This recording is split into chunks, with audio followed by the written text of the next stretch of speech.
Good evening. It's time for us to begin in here as people make their way to their classes. Again, we've been going through this study, making things right when things go wrong, and these are the areas that we've covered.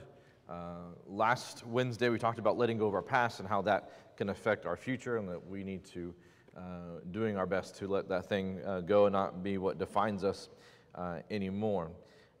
So tonight we're going to be looking at, again, another kind of something to be adding to our tool belt, something to be considering when we think about things that have gone wrong. Some of the things that have gone wrong are out of our control. Some of them are in our control, and we have ability to deal with them. One of those things is dealing with resentment. I know nobody in here has ever dealt with that, but there are other people that deal with resentment. Obviously, it's something that at any point in our lives, we've all dealt with this in some form or fashion. But let me ask you a question. Where does resentment come from when you think about resentment? Where does that come from? What's that? Jealousy can breed resentment. What else? A hurt. Hurt can breed resentment. How many of you have been wronged before? Can being wronged or taken advantage of in some way.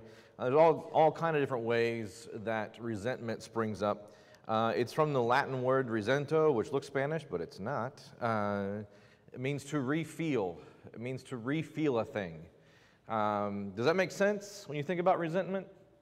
You think about that wrong that you had that was done against you, and those emotions come back up again, and you refeel it. It's like just nastiness leftovers kind of thing, and we'll get to some of that tonight. Streams from hurt or wrong that we suffered, and if left unchecked, it is emotionally devastating. And you maybe have seen that in people's lives, how resentment can be devastating, and we'll talk a little bit about that. But what do we need to do in order to check our resentment? Can we take the initiative in dealing with resentment? This is something that's ours. Nobody else is going to be able to help us. Well, maybe help us, but nobody else is going to be able to take this from us. So when we look at resentment, this is something that needs to start with us. And Jesus took initiative in forgiveness, which is the root way we need to deal with resentment. But when Jesus was on the tree to be crucified, what was it that he said about forgiveness in Luke chapter 23-34? Father, what? Father, forgive them, for they know not what they do. Before anyone asked, he made that statement. In Romans chapter 5, we look over there, Romans chapter 5, verses 6 through 8. For while we were still helpless, at the right time, Christ died for the ungodly. For one will hardly die for a righteous man, though perhaps for even a good man someone would dare even to die. But God demonstrates his own love toward us, in that while we were yet sinners, Christ died for us. Did Christ wait for us to ask for forgiveness to die for us? This is something that can halt our progress. Have you heard this before? I can't unless they ask for forgiveness first. I can't forgive them unless they've asked for it first. Now, on face value, it makes sense, right? At face value, I need to make sure that they ask for forgiveness before I give that. But what does that do to us? What does that make us? I can't forgive somebody unless they ask for it. Now you have to keep a list, right? Yes, you're getting ahead of us there. Super student. But yes, it is giving them a power. So now I have to have a list of everybody who's wronged me. Have you ever met anybody that has a list? I'm adding you to my list, right? Everybody's wrong, and then I check them off when they've asked for forgiveness. Does that seem to be how it works? Not from what we read. It is, in its basest form, it's rationalized hate, anger towards an individual. I'm rationalizing, well, they haven't asked for forgiveness yet, so I can hold on to this. I can hold on to it. I get to keep this until they ask for forgiveness. And we'll talk about what that is and how that's going to be very, very damaging, because all it does is serve up more trouble, right? I'm holding on to this. And I'm going to keep this anger, I'm going to keep this resentment until they ask for it.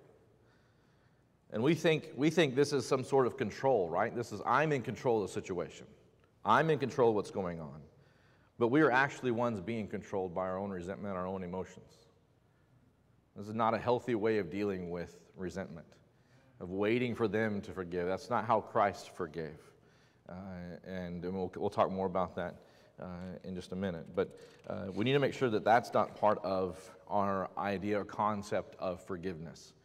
And that does not excuse them the need to ask for forgiveness, and we'll talk about that. But we need to be able to be in a place where we can forgive. Otherwise, we're holding on to that. And we'll talk about how damaging that can be. But when we look at taking the initiative, there's several passages that really step out or stand out in relationship to this particular subject. In 1 Peter, it says, "You've been called for this purpose, since also Christ suffered for you, doing what? When he suffered on the cross, what did he do for us, according to this passage? He left us an example." I don't know if you've ever been in a situation where somebody has done something wrong to you and it hurts and you don't want to forgive them, and then you read a passage like this, forgive them, and Christ is that ultimate example, and you're like, oh. But it's so hard to do that, and we'll talk about this, but he says, here's an example for you to follow in his steps, who committed no sin when sin was committed against him, when all these things were done to him. He did not revile in return while suffering. He uttered no threats, but kept entrusting himself to the one who judges righteously. What does that mean, to entrust yourself to the one who judges righteously? He let God handle it. What's that? Giving it to God. And this kind of goes in with what we'll look at in connection with vengeance. But if I'm entrusting everything I have, my whole being into God, to God and what's going on, and he did that. Nevertheless, not my will, but your will be done, and in all aspects. This is what it looks like. He had to suffer those things. He, in this case, particularly for bearing our sins, for what we have done. So by his wounds, we were healed. By his wounds, we were healed. He had to go through that. We needed him to go through that. And we'll talk about that too towards the end if we have time. But by his wounds we were healed. Also in 1 Peter later on, to sum things up, which he wasn't even close to the end of his letter, but he said this, to sum things up, all of you be harmonious, sympathetic, brotherly, kind-hearted, humble in spirit, not returning evil for evil or insult for insult, which is difficult, right? But giving a blessing instead. What does that even look like? Have you tried that or thought about that? Somebody insults me, and in that moment, I'm going to give them a blessing. I'm going to say something kind about them, right? That would be weird. We don't do that. Nobody does that. But we should, right? For we were called for this very purpose, that you might inherit a blessing. Again, this concept that we were called to do something higher. Resentment happens. Resentment happens. As much as anger, as much as love, as much as anything else, resentment happens. But it's what we do with that. We've been called to respond to resentment in a different way. And so if you, the one who desires to love and see good days, must keep his tongue from evil and his lips from speaking deceit, must turn away from evil and do good, must seek peace and pursue it. For the eyes of the Lord are towards the righteous, and his ears attend to their prayer, but the face of the Lord against those who do evil. So again, there's this three imperatives when it's coming to the concept of forgiving people that are around us, for being able to have this kind of heart. I must be able to do this. It is not something that you can just say, oh, well, somebody can do it, but you know, I'm justified in hanging on to my resentment in this particular case. There's no case where we can be justified in holding on to resentment, as hard as it is. In Colossians chapter 3, in a similar fashion, so as those who have been chosen by God, who is that? Who are those who are chosen by God, holy and beloved? That's us, right? That's Christians, those who have put on Christ. All right, so if I'm doing that, then I need to put on a heart of compassion. Again, this list of character traits, of attributes that need to be part of who we are. And these are things that we're always working on. We're always struggling to be more complete, to working towards having these in our lives. Kindness, humility, gentleness, patience, bearing with one another, forgiving each other, whoever has a complaint against anyone. Just, here it is again, that example. Just as the Lord forgave you, so also should you. The bar is set so high that we never get to a place where, I don't have to. This is a bar higher than what Christ has done for us. That sin that somebody committed against you, think about it this way. That sin that somebody committed against you, Christ already died to forgive them for it. Christ already died to forgive them for it. Do you want to hold on to that? We need to put things in a bigger perspective, and I recognize, guys, we're dealing with book application here. We're dealing with big things, but when it comes down to the actual event, when it comes down to the emotion of whatever it is, and we can think of some pretty horrible examples of things that have happened to people in their lives, and they've held on to resentment, but even in those circumstances, we need to be able to be the ones that would forgive. Romans chapter 12. I kind of liked this one as a kid. When parents talk to you about forgiving, but you still want them to hurt a little bit. Did you ever have that? Like when you're a kid? When you're a kid, right? I did. I grew up with brothers. You hit people back when they hit you, right? You're supposed to do that. But not according to this passage. Never pay back evil for evil to anyone. But are you sure? Just like once, one time. Can I get like a card? There's got to be an indulgence somewhere, right? One time.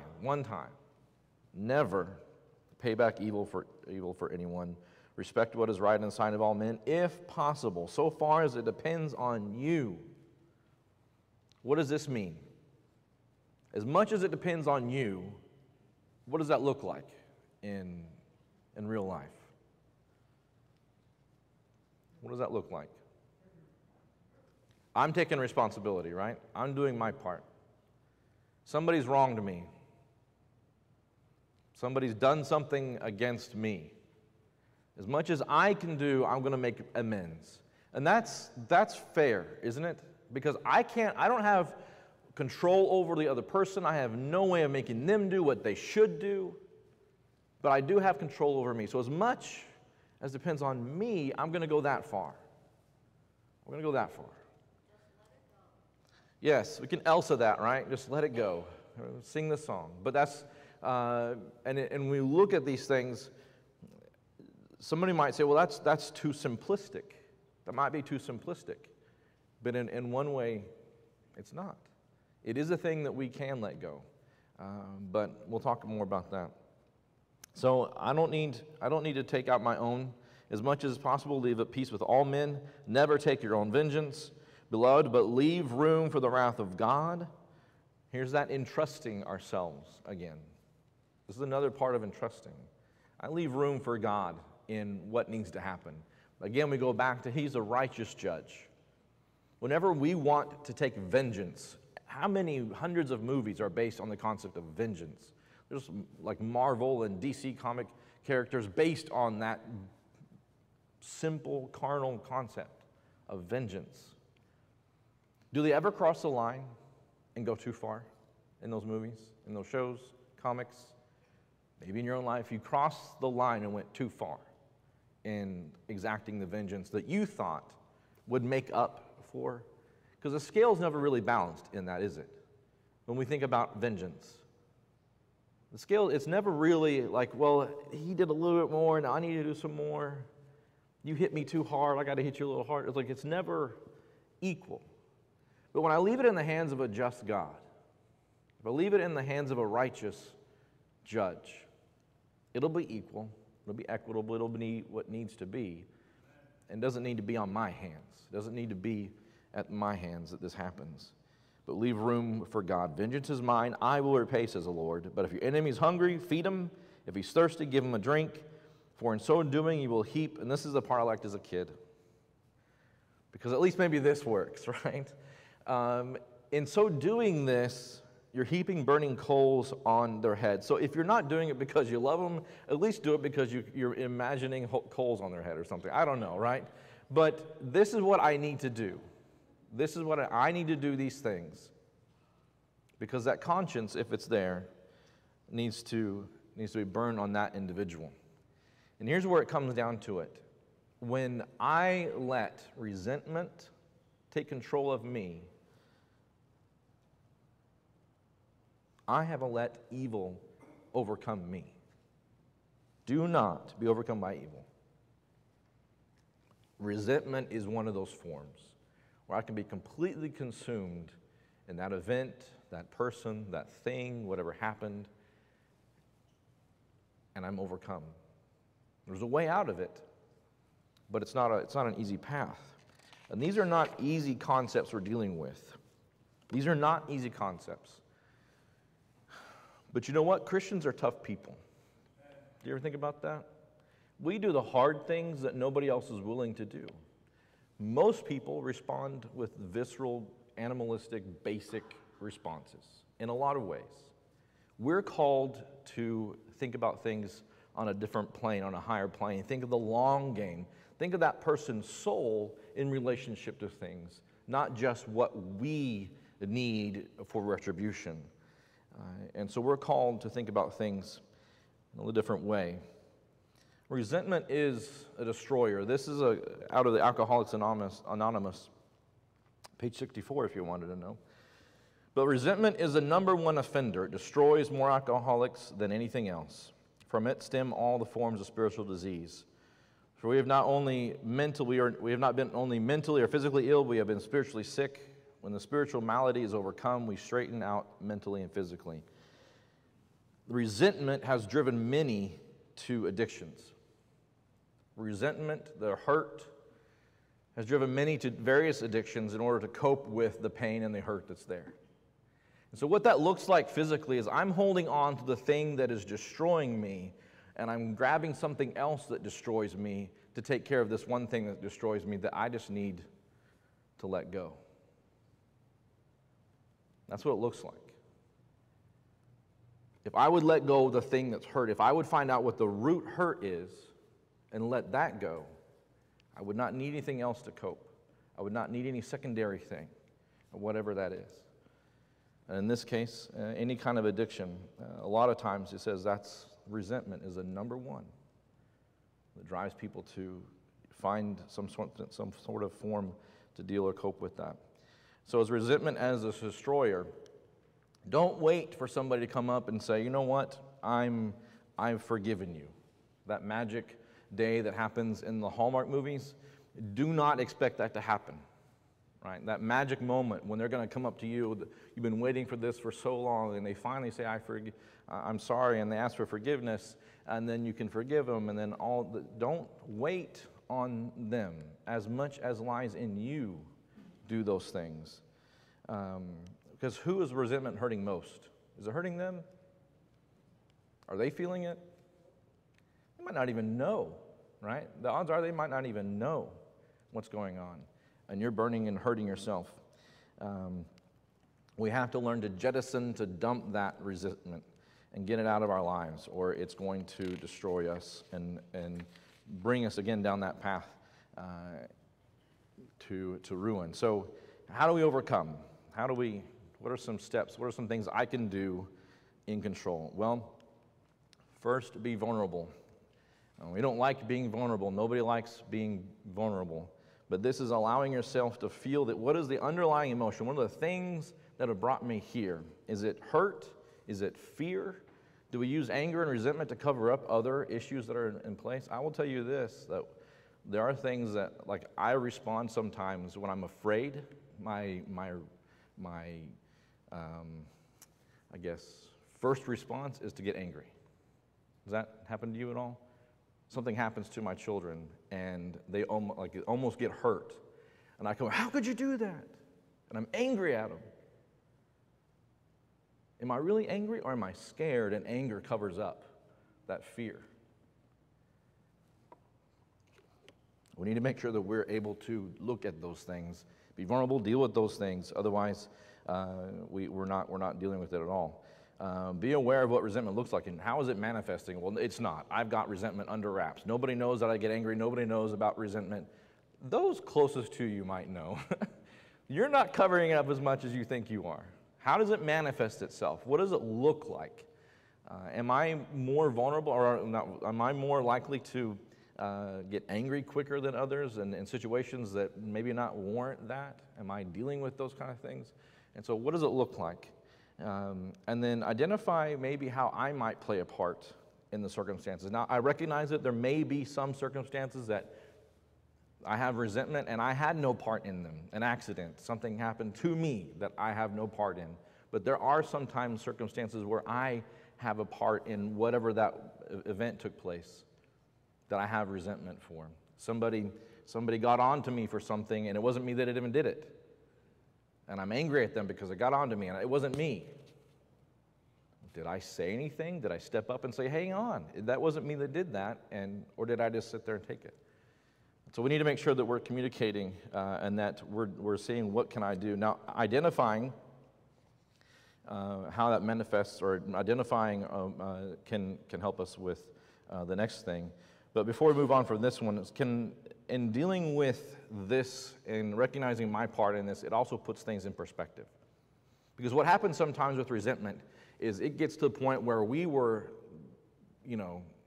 completely innocent in whatever took place, and they were the demons that came across and just did this hurtful thing to me. And it may be in certain circumstances that is the case, that you were bebopping along, minding your own business, and this happened. That might happen. But in some circumstances, I might have had a part in whatever took place. I might have had a part to play in that altercation. And so I might need to own up on that. So that puts things in perspective.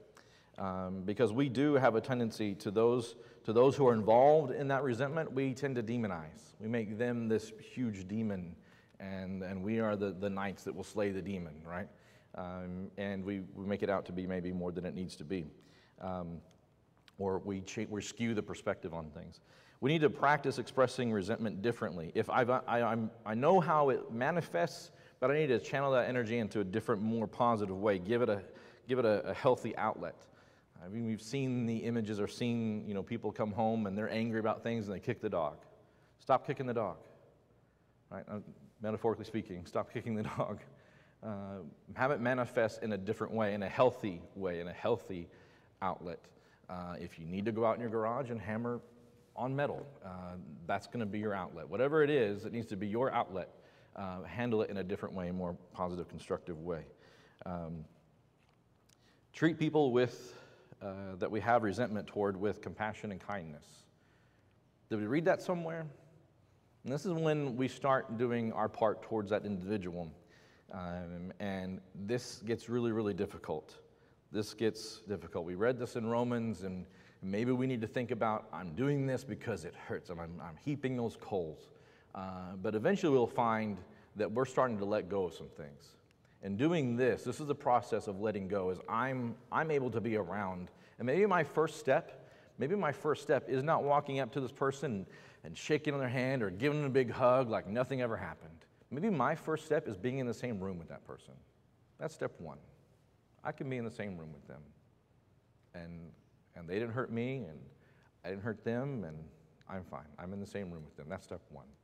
And maybe we work up towards where that becomes normal for me to be in the same room with that individual, and we work up to that point. But whatever it is, I need to treat them with the same respect and kindness that I would treat any person on the street. That needs to be something that we do.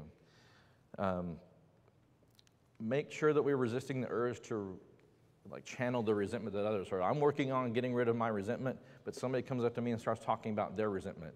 And what does that do? Oh, let me tell you about my story, right? Now we're starting to go back and forth, and it starts to go, and it explodes, and all that resentment comes rushing back. What I've been trying to do to get rid of comes rushing back. Instead of maybe in that situation where a friend wants to talk to you about these things, maybe offer some advice on how to deal with it. I completely understand. I've been where you are. I am where you are. I'm in the process of dealing with it myself. Here's some things that I've done. And so be that voice of change for them. Resist the urge. Because realize that unless we change, this is as good as it's going to get. Unless we make some changes, this is right where we are right now is as good as it's going to get. And sometimes we don't want to be right here, wherever that is. If that we're full of resentment, that's not where we want to stay. So we need to start making some changes. Forgive. You knew it was going to be on the list at some point, right? Forgive. We need to be the ones that start making some change. Be the one that starts that process. Look over in Matthew chapter 18. Matthew chapter 18. Several parables here. There's one that we call the parable of the wicked servant. And you can call it the parable of the wicked servant or the parable of the just king. But what's the Cliff Notes version? What happens in this parable? Do you all remember?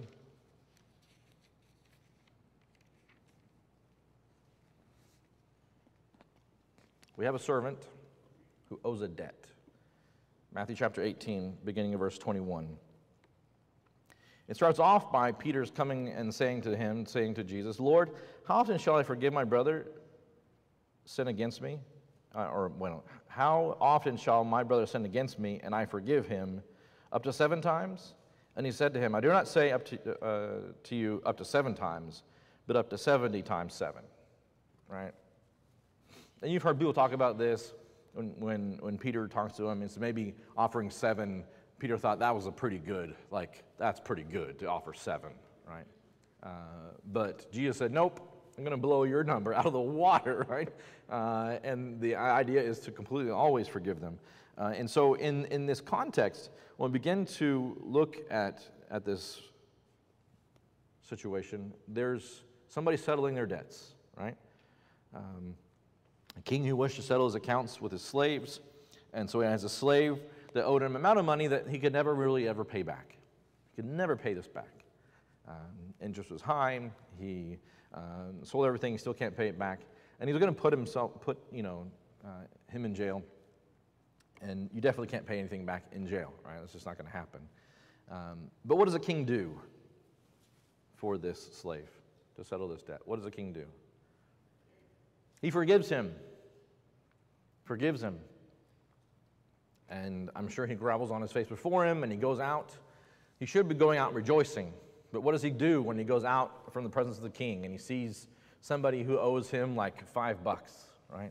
In comparison to what he owed. What does he do? Puts him in jail. He kicks the dog. He puts him in jail. You owe me $5. People told on him. King finds out. King calls him back.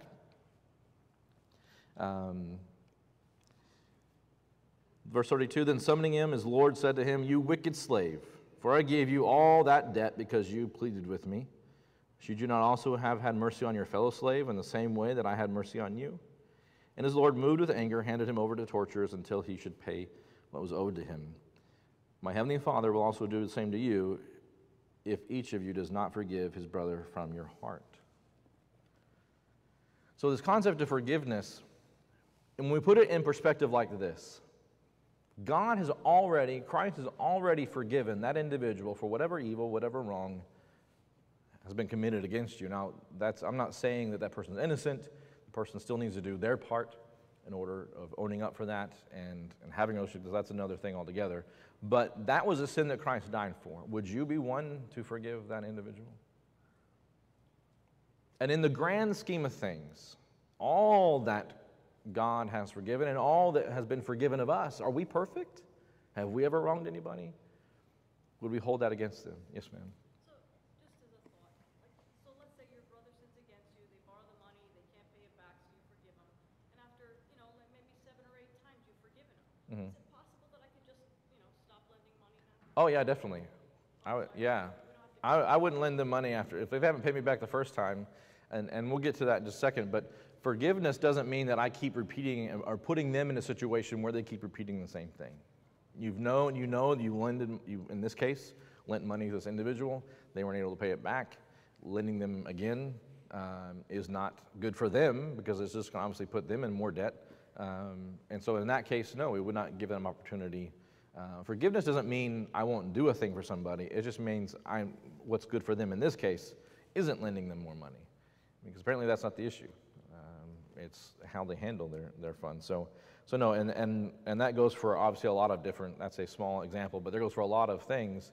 We forgive them, but we don't put them in the same situation to maybe commit that sin against us again in that particular instance. But yes, so I need to learn to forgive. And this, like I said, puts things in perspective of what God has forgiven us. We, again, aren't perfect in our dealings. We've wronged, maybe we've hurt, maybe we've done some things, and that puts things in perspective as well. Another way of looking at this with a biblical example, and this, let me look at this first. I'm getting ahead of myself. There's some hard questions that people ask about this, and one of those is, how do I get even? How do I get even? Do we get even? We don't get even. Does getting even, is that a healthy concept to like pursue? I'm going to get even with this, but just like even Stevens, like, no, we don't get even. We don't get even. We need to get rid of the baggage that goes with that. We need to get rid of some other things, but we don't get even. And I don't think, actually, if you think about it, we wouldn't want even. Would we want even? If we would we want where everything is fair and just in a world of no grace and a world of no mercy? Would we want that? Why would we not want that? Every wrong that I've done, because I'm going to be on the other side of this coin. I'm going to be at some point, or have been, on the other side of this. So we don't want even, really. Emotionally maybe, but really we don't want to live in a world of evens. So how do we get rid of the pain? Do we ever completely get rid of pain? Hurt, emotional pain. Do we ever 100% it goes away? It's like it never happened. Does it ever happen? No, it doesn't go away, but it changes. It gets to a point where I can deal with it. It's not as overwhelming as it once was before. And what we can do with it, and in connection with that as well, with the memories of those things that took place, I can use those memories in order to not lend again, right? Or not put myself in that situation, or maybe not do my part where maybe I was playing a part or role in whatever that was. But am I in now a position to help others who are going through whatever it was that hurt? Am I now in a position to be able to help people through the same kind of pain, the same kind of memories, the same kind of situation that I had once been in? How many times have we heard stories, people who have suffered horrible loss and tragedy, but were able to go through that tragedy on the other side of it, be a source of help and encouragement to others who are going through something similar?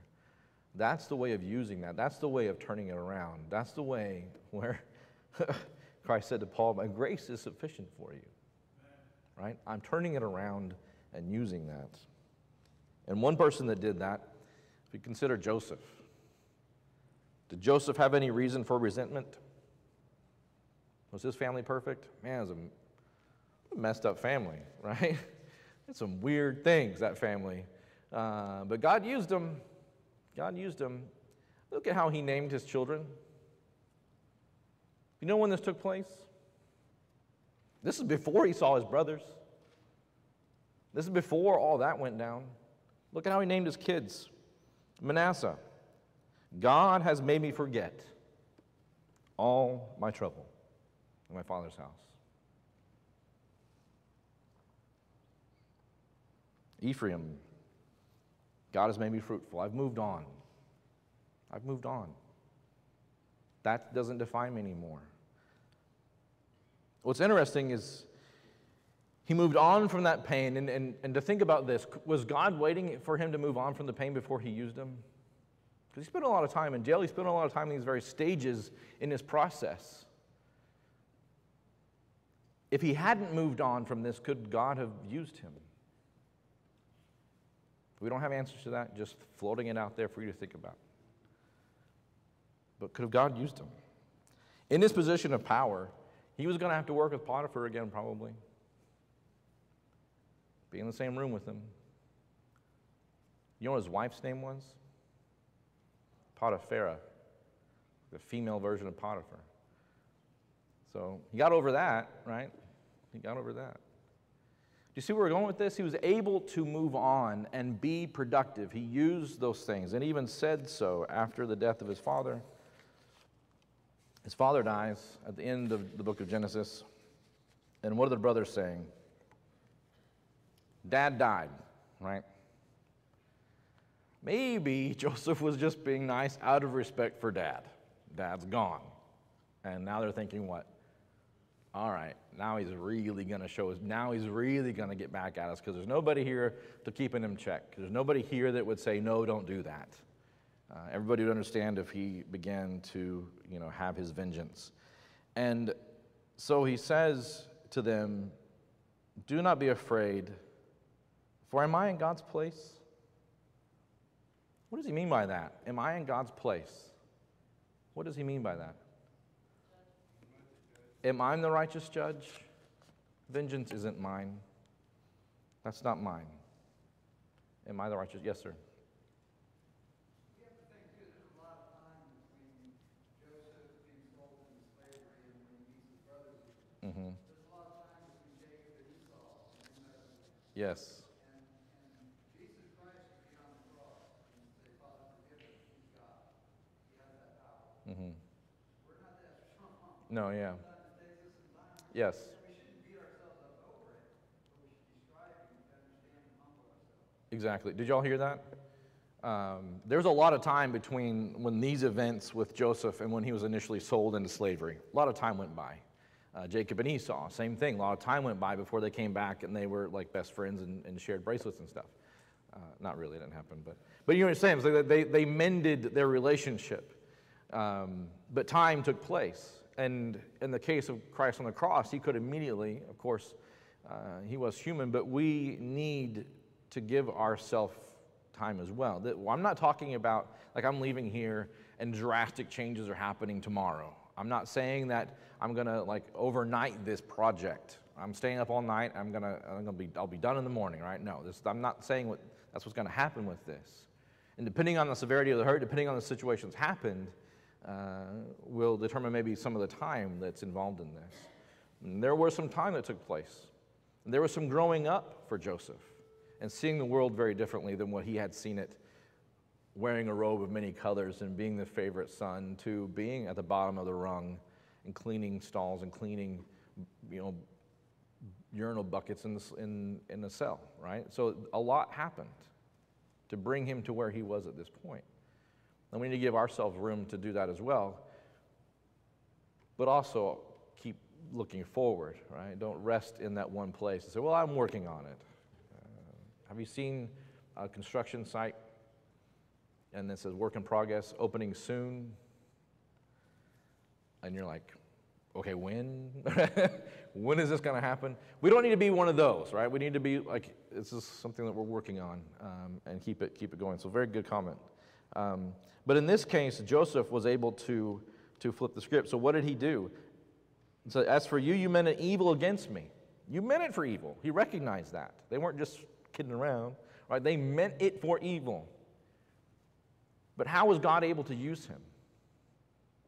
Savior of nations was what he was able to do in helping, the breadbasket of Mesopotamia at that time to have enough in order to, go through this famine. So therefore, don't be afraid. I'll provide for you and your little ones. So he comforted them and spoke kindly to them. He had to reassure them. Are you sure? He had to reassure them. I'm taking care of you, and I'm taking care of your descendants. Not just you. I'm not going to just you and like your descendants are on your own. I'm taking care of you and even the next generation. I'm taking care of you. He had to work up to that point. But is it humanly, physically possible to let go of resentment? Yes, it is possible. It's possible. We've all been wronged or something's been done to us at some point, to some level, to some degree.